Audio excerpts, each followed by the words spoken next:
Digit add करें या minus करें, जिससे अगर जो हमारी लाइफ में हर्डल्स आ रहे हैं वो हमारे स्मूथ हो सके। ये डिफरेंस हमारा रहता है न्यूमरोलॉजी और नेम न्यूमरोलॉजी में। ओके मैम, सारे जो ये नंबर हैं एक का ही पर्सनालिटी दिखाएंगे या किस तरीके से? नहीं, देखो इसमें सब में अलग अलग डिफरेंस आ जाएगा। 12 और 21 को, क्योंकि कहीं ना कहीं देखिए 1 और 2 इसमें भी आ रहा है और 2 और 1 इसमें भी आ रहा है। तो मैम थोड़ा सा उसके बारे में हाँ, 1 और 2 में मैंने बताया ना, 1 और 2 वाला हमेशा ईगो पहले रखेगा, इमोशंस बाद में रखेगा। 21 वाला इमोशंस पहले रखेगा, ईगो बाद में रखेगा। दोनों चीजें उसमें होंगी। आपके द्वारा जानना है कि वुमेन्स डे क्यों मनाया जाता है? देखो, वैसे तो मुझे ऐसा लगता है भारती कि हम 21वीं शताब्दी में चल रहे हैं, लेकिन फिर भी आज एक वुमेन को ना अपने बारे में बताने के लिए, अपने आप को साबित करने के लिए बहुत मेहनत लगानी पड़ती है। तो उतारे के बारे में आप बताओगे, क्या सिम्टम्स होते हैं अगर किसी को उतारा हो गया है? हाँ, देखो पता है क्या है, जैसे हमारे दीपावली के दिन पूजा के टाइम पे बहुत तांत्रिक लोग पूजा करते हैं क्योंकि वो अमावस की रात होती है। ऐसे ही सेम हमारी फागुन पूर्णिमा के दिन भी तांत्रिक लोग बहुत से पूजा अनुष्ठान करते हैं। ये क्योंकि उनकी बहुत ही ऐसी निशा काल उन्हें दीपावली के बाद होली की रात मिलती है। नमस्कार दोस्तों, आपका स्वागत है एक और नए एपिसोड में। मैं हूं आपकी होस्ट, आपकी दोस्त भारती। तो आज हम जिस पर चर्चा करने वाले हैं, जो आज का हमारा टॉपिक रहेगा, न्यूमरोलॉजी पर हम जानेंगे 1 से जो 9 नंबर होते हैं उनके रेशियो के बारे में आपने बहुत कुछ सुना है। जब 1 से 2 नंबर जब 1 बनता है तो उसका हमारे लाइफ में क्या इम्पैक्ट पड़ता है, तो आज की चर्चा इस पर रहेगी। और साथ में हर किसी के दिमाग में आजकल चल रहा है नाम को लेके, नेम न्यूमरोलॉजी क्या है और इसका हमारे जीवन पर क्या इम्पैक्ट पड़ता है। और आज के पॉडकास्ट में हम चर्चा करने वाले हैं वुमेन्स डे, जो कि आने वाला है, क्यों मनाया जाता है और वुमेन्स के लिए ये दिन इतना स्पेशल क्यों होता है। और सबसे बड़ी बात है, और मार्च में होली आ रही है, तो होली को लेके बहुत ज़्यादा लोगों के मन में होता है कि बहुत सारे अंधविश्वास कहीं ना कहीं दिमाग में खटक जाते हैं कि इस दिन कुछ गलत होता है, लोग गलत तरीके से उपाय करते हैं। आप समझ ही सकते हैं मैं क्या कहना चाह रही हूँ। तो ये आप पूरे पॉडकास्ट में देखिएगा, क्योंकि आप एक भी मिनट आपने स्किप किया तो आप कुछ ना कुछ आपका हो सकता है बहुत महत्वपूर्ण चीज़ निकल जाए। क्योंकि आज हमारे साथ हैं, मैं उनके बारे में बताना शुरू करूँगी तो मुझे लगता है ये ख़त्म हो जाएगा। आज वैदिक एस्ट्रोलॉजर भी है, मैम ने वैदिक भी किया है, न्यूमरोलॉजिस्ट भी हैं, साथ में नेम न्यूमरोलॉजी भी मैम करती हैं और आचार्य की डिग्री है मैम के पास। तो हम स्वागत करते हैं आचार्य भारती नारंग जी का। कैसे हैं मैम? बिल्कुल बढ़िया जी, बहुत बढ़िया भारती। और कैसा सब ठीक ठाक चल रहा है? हाँ जी, हम शुरू करते हैं। मैम, ये न्यूमरोलॉजी और नेम न्यूमरोलॉजी में क्या डिफरेंस है? हाँ, देखिए, अंक ज्योतिष जिसे हम बोलते हैं, इसे हिंदी में अंक ज्योतिष बोला जाता है और हमारे इंग्लिश में हम इसे न्यूमरोलॉजी बोलते हैं। इसमें हमारे 1 to 9 नंबर्स को पूरा हम एक प्लैनेट का दर्जा दिया गया है।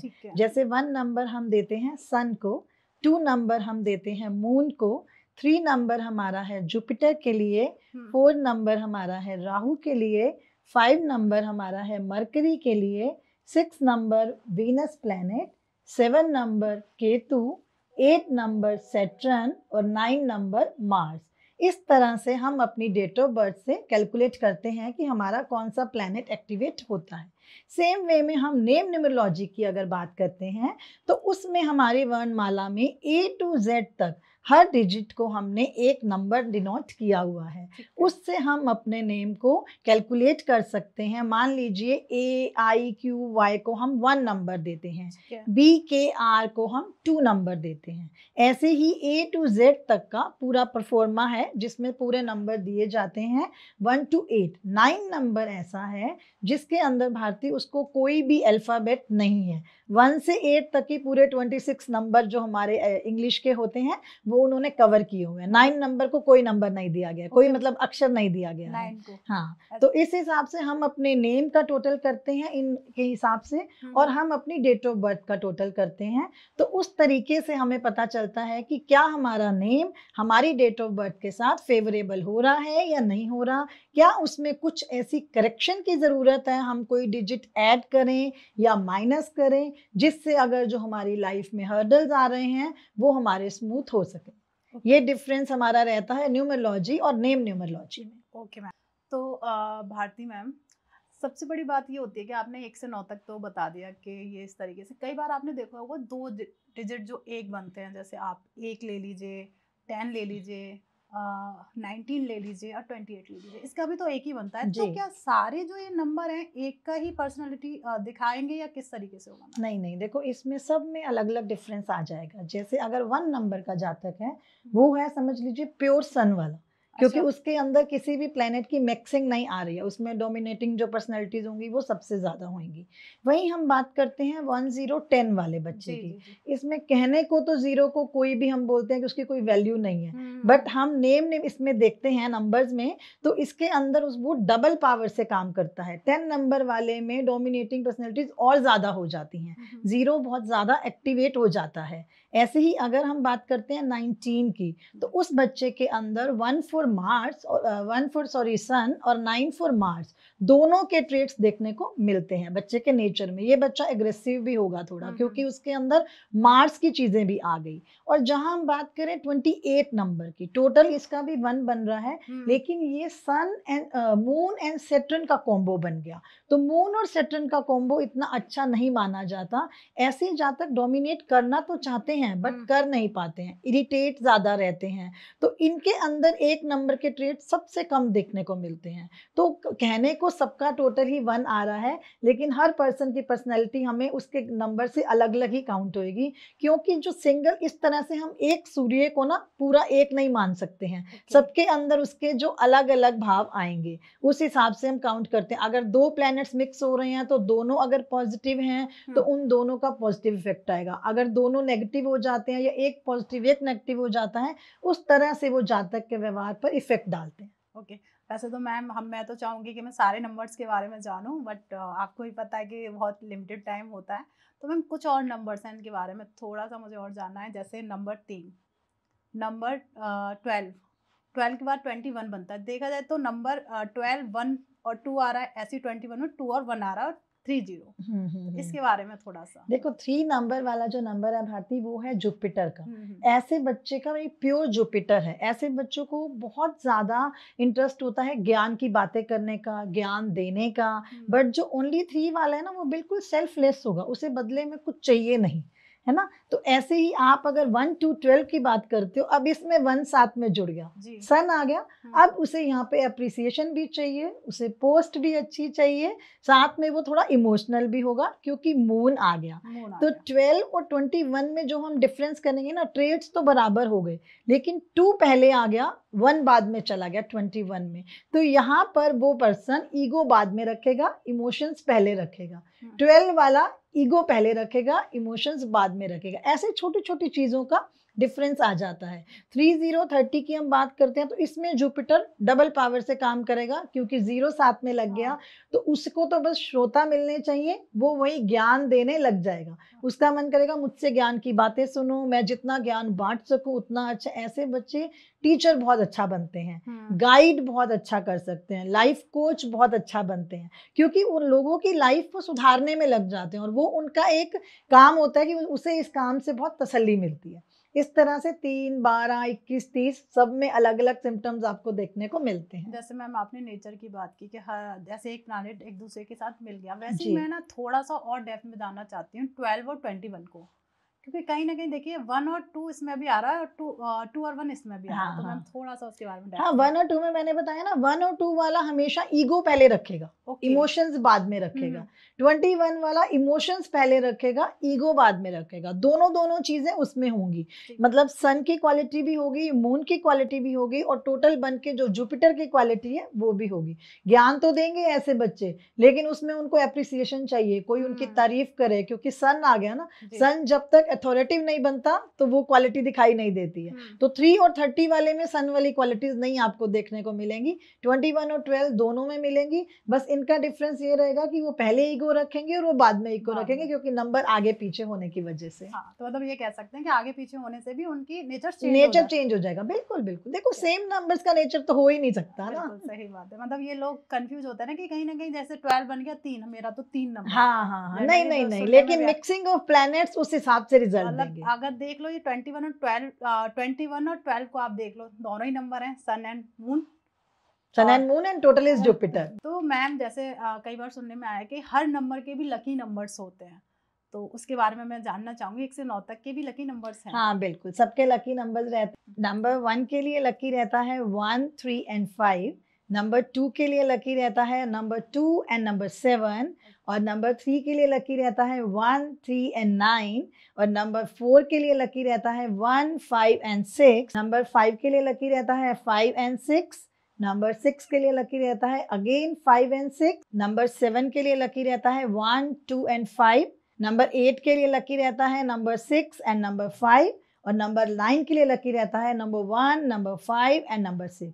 इस तरह से ये जो लकी नंबर्स है ना भारती, इन डेट्स के ऊपर हम अपना कोई भी अच्छा काम करना हो, हम इन डेट्स को चूज कर सकते हैं। कुछ भी ऐसा स्पेशल काम करने जा रहे हैं, हम इन डेट्स पे कर सकते हैं। तो इस तरह से ये हमारे लकी नंबर्स, लकी डेट्स काम आती हैं। जैसे लकी नंबर्स तो हमें मिल गए मैम, ऐसी एनिमी नंबर्स भी होते हैं। हाँ तो मैं वो भी बिल्कुल जानना बिल्कुल। चाहूंगी। हाँ 1 से 9 तक के 1 एनिमी से 9 नंबर के एनिमी नंबर भी होते हैं, जिसपे हमें कुछ भी अच्छे काम अवॉइड करने जी चाहिए। जी बिल्कुल। जो हमारे हाथ में है उन्हें हम अवॉइड कर सकते हैं। कई लोगों का होता है ना कि अच्छा अच्छा तो बता दिया, बुरा भी बता दो। हाँ हाँ, नहीं नहीं बिल्कुल, वो भी बहुत जरूरी है कि हम अवॉइड किन डेट्स को जी, करें जी, ना। बिल्कुल बिल्कुल। हाँ बिल्कुल, तो 1 से 9 तक हम करते हैं कि जी। उनके कौन से एनिमी नंबर्स जी हैं। जी जी नंबर 1 का एनिमी नंबर है हमारा 4 एंड 8। नंबर 2 का एनिमी नंबर है हमारा 8 एंड 9। नंबर 3 का हमारा नंबर है 6 एंड 8। नंबर 4 का एनिमी नंबर है हमारा 8, 9, 2 एंड 7। इसका सबसे ज्यादा एनिमी नंबर है क्योंकि ये राहु का नंबर है हमारा। नंबर 5 के एनिमी नंबर है 9 एंड 7। नंबर 6 के एनिमी नंबर है हमारे 3, 9 एंड 1। नंबर 7 के एनिमी नंबर है हमारे 3, 6 एंड 8। नंबर 8 के एनिमी नंबर है हमारे 1, 9, 2, 8 एंड 7, क्योंकि ये शनि का नंबर है। तो यहाँ पे भी इनके एनिमी नंबर्स बहुत ज्यादा होते हैं। बहुत ज्यादा है, वही मैं देख रही हूँ। और नंबर 9 के एनिमी नंबर है हमारे 2, 4, 6 एंड 8। तो इन नंबर्स पे भी हमें अपने अच्छे काम अवॉइड करने चाहिए।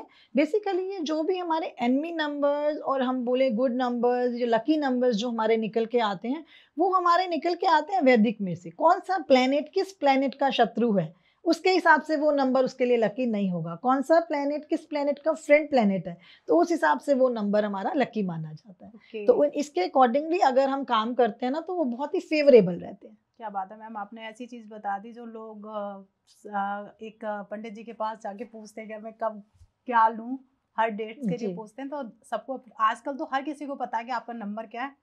और मैम ने बहुत अच्छी चीज़ बताई है कि किस दिन आपको काम करना है, किस दिन अच्छे काम नहीं करना है। तो भारती मैम, मुझे आपके एक्सपीरियंस से जो, क्योंकि हम बात करने वाले हैं हम न्यूमरोलॉजी को लेके, कि 3 या 4 कोई ऐसे मुझे नाम बता दीजिए, क्योंकि वो पेरेंट्स उनका नाम रख देते हैं, क्या उनका मीनिंग होता है और इसका क्या इम्पैक्ट पड़ता है? देखो ये मैंने जो अपने एक्सपीरियंस में देखा है कि हमारे पेरेंट्स बहुत सोच के हमारा नाम रखते हैं, तो कहीं ना कहीं उनका जो मीनिंग निकलता है ना, वो बच्चों के लिए आगे बहुत ही बेनिफिशियल होता है। जैसे मैंने जो देखा, एक वर्ड जिस बच्चे के नाम में मैन आता है, फॉर एग्जाम्पल अंशुमन, मैन पूरा आ गया उसमें लास्ट में ना। मानवी स्टार्टिंग में मैन आ गया। मनोहर तो उसमें भी शुरू में मैन आ गया। ऐसे बच्चों में मोस्टली ये देखा गया है कि इन लोगों में ना बहुत ही ज्यादा मैनलीनेस आ जाती है। मैनलीनेस इन द सेंस कि फ्रंट से होके काम करना, स्ट्रगल लाइफ में नहीं भी है तो भी आगे होके स्ट्रगल को अपनाना, कि उन्हें अपने घर की जिम्मेवारियां उनके ऊपर अपने आप से आ ही जाती हैं, फ्रंट से काम करते हैं। तो ये चीज मैंने बहुत देखी है कि मैन जिनके नाम में आता है ना, वो बच्चे बहुत जल्दी अपने घर की जिम्मेवारियां संभाल लेते हैं। चाहे वो गर्ल के नाम में भी, मानवी जैसे गर्ल का नाम है, तब भी वो बच्चा अपने घर के बहुत आगे आगे होके बहुत ऐसे काम करेगा जो एक बड़ा बच्चा करता है, चाहे वो छोटा बच्चा है, क्योंकि नाम में मैन आ गया, मैनलीनेस आ गई। तो यहाँ पे ये नाम का मीनिंग आ गया ना कि आपको। ऐसे ही एक और नाम मैंने नोटिस किया है, इवन कि मैंने अपार्टमेंट में भी देखा है, नील सागर, एक है अनिल। इन नामों में मैंने ऐसा देखा है, वो लाइफ में कुछ भी कर लें, उन्हें ग्रोथ नहीं मिलती है एंड में जाके, क्योंकि उनके नाम में ना नील आ गया, NIL। ऐसे ही नील सागर में भी, नील सागर एक अपार्टमेंट हमने देखा था, मतलब इतना अच्छा बना, सब कुछ हुआ, बिक गए, बाद में पता चला जी वो पूरी बिल्डिंग खंडर हो गई और वहां किसी कोई रहने ही नहीं आया। बाद में उनका कुछ डिस्प्यूट हो गया या जो भी रीजन बना। ऐसे नेम वाले में भी मैंने देखे अनिल, मतलब वो लोग ग्रोथ ज्यादा नहीं कर पाते हैं क्योंकि नाम में नील आ गया। तो मुझे ऐसा लगता है कि जब पेरेंट्स नाम रख रहे हैं ना बच्चे का, तो उसका मीनिंग जरूर देखें, वर्ड्स को जरूर मैच करें कि क्या कुछ ऐसा पूरा वर्ड क्या बन रहा है, क्या वो फेवरेबल है या नहीं है। ऐसे ही आपको एक बड़ा पॉजिटिव नाम एक और बताऊंगी, निखिल, निखिल, अखिल। इसमें आप देखो लास्ट में क्या बन रहा है, खिल। हम्म, तो ऐसे बच्चे लाइफ में बहुत अच्छी सक्सेस पाते हैं, बिकॉज खिलना खिलना एक पॉजिटिव वर्ड हो गया ना हमारा। जी, बिल्कुल। तो इस तरह से मुझे ऐसा लगता है कि नेम न्यूमरोलॉजी का भी हमारे जीवन में बहुत महत्व है। हम पेरेंट्स जो बच्चों के नाम रखते हैं, जो अभी नए पेरेंट्स बनने वाले हैं, अपने बच्चों के नाम रखेंगे तो बहुत सोच समझ के नाम रखें, उसका मीनिंग क्या निकल रहा है, उन वर्ड्स को मिला के क्या वर्ड बन रहे हैं जो एक उसका इम्पैक्ट निकलेगा। कभी कभी क्या होता है, पूरे नाम का मीनिंग बहुत अच्छा होता है, लेकिन ऐसे जैसे मैंने बताया नील आ गया ना, तो वो चीज अच्छी नहीं हुई। इस तरह से वो जरूर अपना अगर देख के रखेंगे तो बच्चे की लाइफ में पॉजिटिविटी ज्यादा आएगी। बिल्कुल मैम। तो एक नाम मेरे दिमाग में ऐसे ही आपने बताना शुरू किया तो एक आया निर्भय। निर्भय। हाँ, तो वो नाम कैसा है? नहीं, वो नाम बहुत अच्छा, उसमें देखो भय आ गया ना, लेकिन भय से पहले हो गया निर। निर का अगर इन दोनों को आप संधि विच्छेद करोगे तो भय से हट के, तो ये नाम पॉजिटिविटी में ही आएगा, क्योंकि भय से पहले निर्वर्ड आ गया है, भय को हटाना। ऐसे ही नाम अक्षय जो आप बोलते हो, अक्षय नाम मीनिंग बहुत अच्छा है, लेकिन उसमें क्या आ रहा है, क्षय हो जाना, किसी चीज का क्षय हो जाना। तो ये नाम बहुत अच्छा नहीं माना जाता है, क्योंकि उसमें अक का आगे कोई मीनिंग नहीं निकल रहा, उसमें मीनिंग किसका आ रहा है, क्षय का। लेकिन निर्भय जो आपने वर्ड पूछा है, उसमें भय को वो अलग से कर रहा है, निर्भय, निर हो जाना मीन्स भय से दूर जाना, तो वहां उसका पॉजिटिव हो रहा है। ऐसे ही कुछ नाम हमें देखने में पॉजिटिव लगते हैं बट उसका इम्पैक्ट नेगेटिव आता है, और देखने में नेगेटिव लगते हैं बट इम्पैक्ट पॉजिटिव आता है। तो ये उसके आगे हमें देखना होता है कि आगे वाले वर्ड का कुछ मीनिंग बन रहा है या ओनली पीछे वाले वर्ड का मीनिंग बन रहा है, तो वहां वो फिर नेगेटिव हो जाएगा। ओके, तो ये चीज देखनी पड़ती है आगे एंड पीछे का भी, इसमें जैसे नंबर्स में था वैसे ही बिल्कुल बिल्कुल। तो भारती मैम, वुमेन्स डे आ रहा है जी। तो मुझे आपके द्वारा जानना है कि वुमेन्स डे क्यों मनाया जाता है? देखो, वैसे तो मुझे ऐसा लगता है भारती कि हम 21वीं शताब्दी में चल रहे हैं, लेकिन फिर भी आज एक वुमेन को ना अपने बारे में बताने के लिए, अपने आप को साबित करने के लिए बहुत मेहनत लगानी पड़ती है, क्योंकि 21वीं शताब्दी में होते हुए भी हमारे यहाँ पे पुरुष प्रधानता वाली सोच चल रही है। सभी लोग उसी में मानते हैं कि मेल डोमिनेटिंग हमारा समाज है, उस हिसाब से एक गृहिणी के बिना घर बिल्कुल नहीं चल सकता। बट फिर भी उस लेडी को अपने बारे में कह सकते हो आपकी अपनी नॉलेज नहीं, हाँ, बातों और कागजों में महिला और पुरुष एक बराबर ही हैं, लेकिन फिर भी एक गृहिणी के बिना घर नहीं चल सकता। बट फिर भी उसे अपनी अहमियत समझाने में बहुत समय लगता है, क्योंकि हमारा समाज थोड़ा सा पुरुष प्रधान देश है। कहते हैं वुमेन्स डे का इतिहास जो है 20वीं शताब्दी में 1908 में स्टार्ट हुआ था। अमेरिका और इंग्लैंड के वहाँ पे जो लोग काम करते थे, वहाँ लेडीज ने एक आंदोलन किया था कि हम जितना काम करते हैं हमारे घंटे कम किए जाएं। तो उस पे उन्होंने, क्योंकि लेडीज को प्रधान बनाया जाए, इस पे उन्होंने एक आंदोलन किया था। जबकि इस आंदोलन को भी मतलब एक अच्छे से वो मिलने में बहुत साल लग गए हैं। 1955 से इस डे को मनाया जाने लगा, फिर ये इंटरनेशनल वुमेन्स डे के नाम से पूरा फेमस हो गया। तो फिर उसके बाद तो अब जब से हम ये मनाते हैं, इंडिया में भी आ गया। अब तो पर्टिकुलर हर डे पे एक थीम रखा जाता है कि इस डे पे वुमेन्स डे का ये थीम रहेगा, inspire the women. Every year हम कोई ना कोई थीम रखते हैं, और अब ये पूरे इंटरनेशनल वे में अच्छे से इसको मनाया जाता है कि लेडीज को भी एक तरह से सम्मान देने का तरीका है, ताकि वो लेडीज भी अपनी अहमियत समझ सके और उनके आसपास के लोग इनफैक्ट उनकी अहमियत समझ सकें। वुमेन्स डे पे आप सभी वुमेन्स को कोई एक ऐसा संदेश देना चाहोगे भारती मैम? हाँ, बिल्कुल देना चाहूंगी भारती, क्योंकि मेरा ये मानना है कि देखो, हम जिस घर में जन्म लेते हैं वो हमारे हाथ में नहीं है, ठीक है। हम थोड़े बड़े होते हैं, हमारे पेरेंट्स हमारा बहुत अच्छा सा एक नाम देते हैं, हमें सुंदर नाम रखते हैं। हम उस घर में उनकी बेटी के रूप में जाने जाते हैं, बड़े होते हैं, हमारी शादी होती है, हम किसी की पत्नी के रूप में हमारी एक पहचान बनती है। ससुराल में हम किसी की बहू के रूप में जाने जाते हैं, और बड़े होते हैं, बच्चों के स्कूल जाते हैं तो पता चलता है कि ये बच्चों की मम्मी आ रही है। तो हम अपने बच्चों की माँ के रूप में हमारी पहचान बनती है। तो मैं आज इस वुमेन्स डे पर इन सभी लेडीज से कहना चाहूंगी कि जो पेरेंट्स ने हमें नाम दिया उसको तो सार्थक हमने किया ही नहीं, तो हमें लाइफ में कुछ ऐसा करना चाहिए कि लोग हमें हमारे नाम से जान सके। छोटा करो बड़ा करो, इससे कोई फर्क नहीं पड़ता, बट लोग आपको आपके नाम से जान सके, ताकि आपके पेरेंट्स के द्वारा दिया गया नाम सार्थक हो सके। आप केवल किसी की बेटी, किसी की पत्नी, किसी की बहू और किसी की माँ बनकर अपना जीवन व्यतीत करके इस यात्रा को पूर्ण ना करें, इनफैक्ट अपने पेरेंट्स के द्वारा दिए गए नाम को जरूर सार्थक करें। तो भारती मैम, बहुत सारी वुमेन्स हैं जो हमें कहती है कि इस उम्र में मैं क्या करूं, उन लोगों को कैसे मोटिवेट करेंगे आप? देखो, मेरा ये मानना है कि age is just a number. ये हमारे मन की बात है। अगर किसी वुमेन के मन में ये बात भी आती है ना कि अब इस उम्र में हम क्या करें, तो मुझे पढ़ने का बहुत शौक है, तो मैं शेर व शायरी पढ़ती भी रहती हूँ। तो उन सभी वुमेन्स को मैं एक शेर के उसमें एक ये ज़रूर कहना चाहूँगी कि उम्र का बढ़ना तो दस्तूरे जहाँ है, महसूस ना करो तो ये बढ़ती कहाँ है। क्या बात। उम्र को हराना है तो शौक जिंदा रखिए, घुटने चले या ना चले मन उड़ता परिंदा रखिए। तो आप अगर मन में विश्वास रखोगे तो कोई भी काम नामुमकिन नहीं है, और कोई भी एज इसके पैरामीटर्स नहीं है। क्योंकि मेरा ये मानना है कि हम काम से नहीं थकते हैं, हम थकते हैं स्ट्रेस से, हम थकते हैं अपनी सोच से। जब आप उसको पॉजिटिव रखोगे तो थकने का कोई सवाल ही नहीं। तो भारती मैम, इस बात में कितनी सच्चाई है कि हर एक कामयाब व्यक्ति के पीछे एक औरत का हाथ होता है, जो कि आप हमेशा सुनते ही चले आ रहे हैं हम सालों से? देखो, मेरा ये मानना है भारती, ये जो सेंटेंस बना था ये उस शताब्दी में बना था जब लेडीज वर्किंग नहीं होती थी।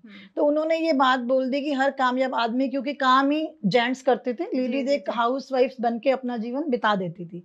बट आज का सिनेरियो अगर मैं देखूं, जब मेल फीमेल दोनों वर्किंग हैं, दोनों मिलजुल के काम कर रहे हैं, तो मुझे लगता है ये इडियम बदल जाना चाहिए। अब ये होता है कि हर कामयाब व्यक्ति के पीछे उसके पार्टनर का हाथ होता है। क्योंकि मेरा ये मानना है कि अगर आपके पास पार्टनर की सपोर्ट नहीं है, पार्टनर का मोटिवेशन नहीं है, तो आप कामयाबी नहीं छू सकते हो। एक लेवल तक तो जा सकते हो, बट बहुत हायर जाना है। क्योंकि मैं भारती ये चीज़ अपने अनुभव से कह रही हूँ, मुझे मेरे पार्टनर का फुल सपोर्ट मिला, और ये मैं सबके सामने भी बड़ा इजीली कह सकती हूँ कि आज मैं जो कुछ भी हूँ अपने पार्टनर की वजह से हूँ।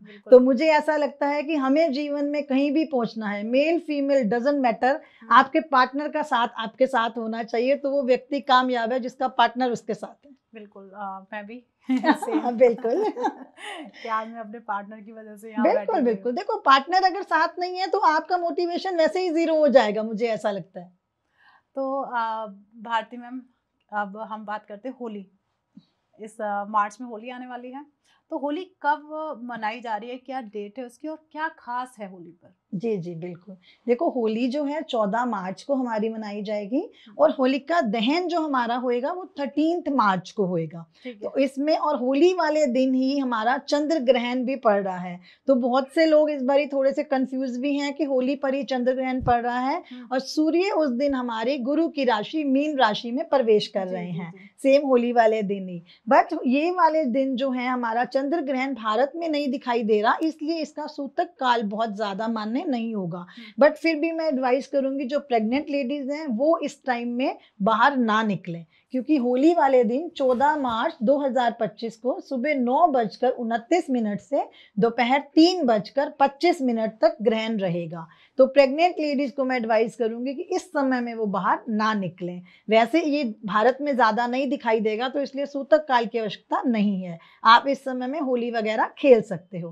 प्रेग्नेंट लेडीज थोड़ा सा अवॉइड करें। और ये 3 राशि जिनके लिए ये बहुत ही ज़्यादा हेल्पफुल साबित होगा, मतलब उनके धन के रास्ते खुलेंगे, उनको जॉब में तरक्की मिलेगी, उनके लिए ये बहुत ही ज़्यादा अच्छा रहने वाला है। और वो राशियां हमारी हैं वृषभ राशि, मिथुन राशि और कर्क राशि। हाँ, ये 3 राशियां बहुत ही, उनके लिए ये होली और चंद्र ग्रहण फेवरेबल साबित हो। क्या बात है, बल्ले बल्ले होने वाले हैं लोग जी तो क्या होली पे हमें राशि के अनुसार कपड़े पहनने चाहिए, कलर चूज करना चाहिए? हाँ बिल्कुल। देखो, अगर हम अपनी राशि के अकॉर्डिंगली कलर्स पहनते हैं तो वो और ज़्यादा हमारे लिए अच्छा हो जाएगा। होली का त्यौहार वैसे भी रंगों का त्यौहार है, तो क्यों ना हम डिफरेंट डिफरेंट कलर से मिलकर होली मनाएं। तो सबसे पहले अगर हम मेष राशि की बात करते हैं, तो मेष राशि के लिए, उन जातकों के लिए होली का त्यौहार ऊर्जा का प्रतीक है, तो उन्हें लाल रंग के कपड़े पहन के होली खेलनी चाहिए। सेकंड हम बात करते हैं वृषभ राशि के जातकों के लिए, वो एक प्रेम और शांति का प्रतीक है, तो उन लोगों को सफेद रंग के कपड़े होली खेलते हुए पहनने चाहिए। मिथुन राशि की हम बात करें तो उनके लिए होली नए बसंत का त्यौहार है, उन्हें हरे रंग के कपड़े पहनकर होली खेलनी चाहिए।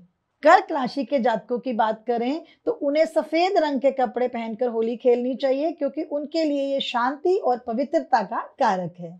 सिंह राशि के जातकों के लिए पीला, सुनहरा, गोल्डन कलर के कपड़े वो पहनकर होली खेलेंगे तो बहुत ही शुभ रहेगा। कन्या राशि के जातक ब्राउन कलर के कपड़े पहनकर अगर होली खेलेंगे तो वो उनके लिए बहुत ही शुभ रहने वाली है। तुला राशि के जातकों के लिए सफेद और लाइट पिंक कलर बहुत ही अच्छा रहेगा होली खेलने के लिए।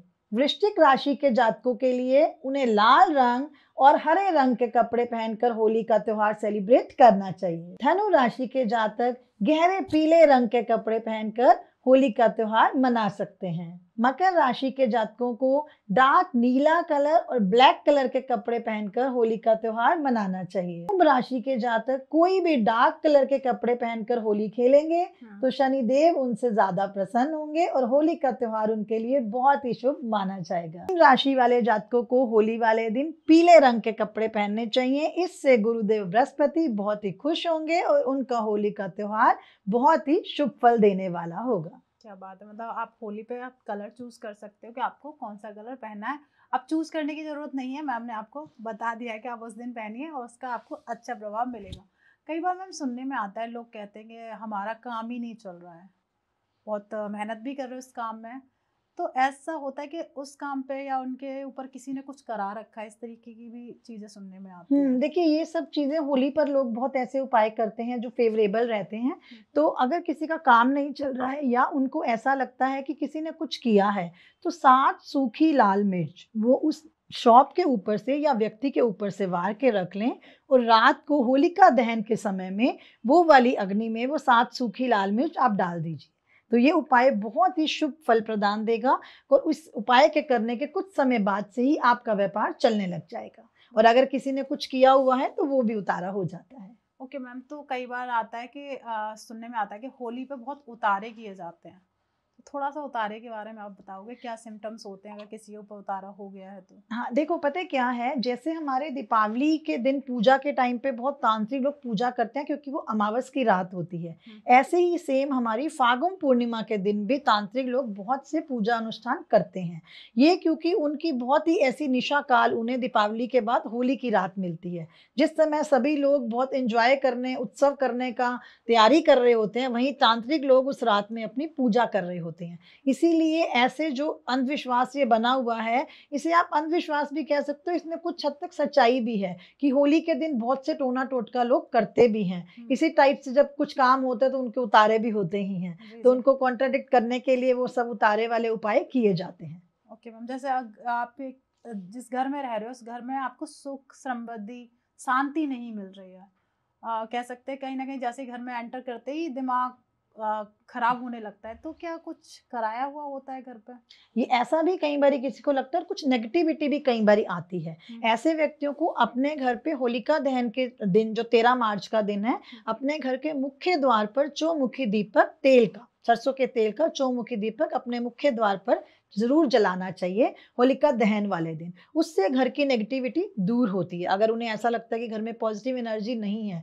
और सबसे बड़ी मैं आपको एक बात बताऊं भारती, ये उपाय तो हम जरूर करते हैं कि हमारा इससे भला हो जाएगा और होता भी है, ये रेमेडीज बहुत काम आती हैं। बट मुझे ऐसा लगता है कि हमारे सनातन मंत्रास में भी ना बहुत बड़ी शक्ति है। किसी को अगर ऐसा लगता है ना कि पॉजिटिविटी नहीं है, वो नेगेटिव फील कर रहे हैं, तो आप देखो हमारे हनुमान चालीसा में 2 लाइनें बहुत ही अच्छी हैं, सब सुख लई तुम्हारी सरना, तुम रक्षक काहू को डरना। तो आप अपने मन में इस चीज को रिसाइट करें कि ऊपर वाला है तो मेरे साथ कुछ बुरा नहीं होगा। तो हमारे मंत्रास में भी इतनी शक्ति है, अगर हम अपने सनातन में ही कुछ उन चीजों को अपना लें तो हम अपने घर की नेगेटिविटी और ये सब चीजें बहुत दूर कर सकते हैं। बिल्कुल बिल्कुल मैम।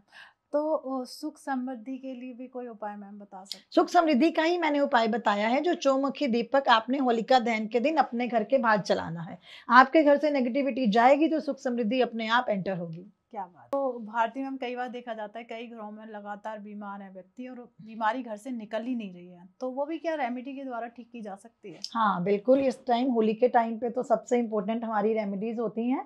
उस व्यक्ति को होलिका दहन पे जहाँ पे होलिका दहन हुआ है नेक्स्ट डे मॉर्निंग या रात में ही अगर वो जा सकता है, वो वाली राख थोड़ी सी अपने घर ले जाएं और जो व्यक्ति ज़्यादा बीमार है उसके बिस्तर पर आप वो राख गिरा दें, तो वो पूरा दिन उस राख वहाँ पड़ी रहेगी। उसी बिस्तर पे वो व्यक्ति चाहे लेट जाए तो इससे उसकी बीमारी धीरे धीरे धीरे धीरे ठीक होने लग जाएगी। ये बहुत ही कारगर उपाय है होलिका दहन वाले दिन का। ओके, तो आप इस तरीके से कर सकते हैं अगर किसी के घर में इस तरीके की प्रॉब्लम चल रही है। तो अगर मान लीजिए भारती मैम किसी के ऊपर उतारा हो चुका है तो कोई उसे रेमेडी के द्वारा ठीक कर सकते हैं हम? हाँ, बिल्कुल कर सकते हैं। उन्हें इस टाइम पे होलिका दहन वाले दिन एक सूखा जटा वाला नारियल लेना चाहिए, साथ में थोड़ी-सी पीली सरसों और नारियल के ऊपर ओली बाँध के आप ये वाला नारियल होलिका दहन के टाइम पे आपको लगता है जिसके ऊपर उतारा किया है, उसके ऊपर से 7 बारी घुमा के वो अगर व्यक्ति खुद जा भी नहीं सकता, तो उसका कोई भी फैमिली मेंबर, ब्लड रिलेशन ये वाली चीज़ साथ ले जाके साथ में थोड़ी-सी पीली सरसों, साथ में थोड़े से काले तिल और सूखा जो नारियल है हमारा जटा वाला उसके ऊपर कलावा बाँधा हुआ। ये 4 चीज़ें आप नोट कर लीजिए, इसे आप होलिका दहन की अग्नि में जला दीजिए। बस व्यक्ति के ऊपर से 7 बारी ज़रूर घुमाना है एंटी क्लॉकवाइज़। तो इससे अगर कोई बड़े से बड़ा उतारा भी आपका उतर जाता है क्या बात और आप बड़े से बड़े कष्टों से बाहर निकल जाओगे। बहुत अच्छी बात है कि मैम ने बहुत इजी उपाय भी बताए हैं जो आप बहुत आसानी से कर सकते हो, उसके लिए आपको ज़्यादा कोई मेहनत नहीं करनी है। तो ये टॉपिक हमारा यहीं समाप्त होता है। हम मैम से कहेंगे कि देखिए हम इतनी बड़ी वीडियो नहीं बना सकते कि कहीं ना आप उसे स्किप कर दो। होता है कि हम इतनी मेहनत करते हैं, मैम को रिक्वेस्ट करते हैं, मैम अपना टाइम निकाल के आती हैं, तो हम छोटे छोटे टॉपिक्स को कवर करते रहेंगे। मैम को फिर से बुलाएंगे कि आइए फिर से हम एक और टॉपिक कवर करते हैं। तो मैम सबसे पहले मैं आपका धन्यवाद करूँगी कि आप यहाँ अपना कीमती समय निकाल के आए, उसके लिए बहुत दिल से थैंक यू। और मिलते हैं एक नए एपिसोड में। जब तक आप इस वीडियो को जितने ज़्यादा हो सके अपने फ्रेंड्स फैमिली के साथ शेयर कर दीजिए, लाइक कर दीजिए और सब्सक्राइब कर लीजिए। मैम का चैनल आपको स्क्रीन पर शो हो रहा है, डिस्क्रिप्शन में मिल जाएगा, आप जाइए वहाँ जाके सब्सक्राइब करिए। हो सकता है कि आप जो चाह रहे हो वो वहाँ मिल सकता है आपको, और जो विचार आपके मन में आ रहा है हो सकता है हम इसमें कवर ना कर पाए, कुछ ऐसा आप जानना चाहते हैं तो कमेंट में डाल दीजिए, मैम वहाँ आगे आंसर करेंगी। मैम के चैनल पर जाके आप उनसे पूछ सकते हैं। और मिलते हैं एक नए एपिसोड में, जब तक कुछ नया लेके कुछ हटकर लेके आएंगे। आप अपने घर में स्वस्थ रहिए, मस्त रहिए और होली को एंजॉय करिए। जय श्री राधे।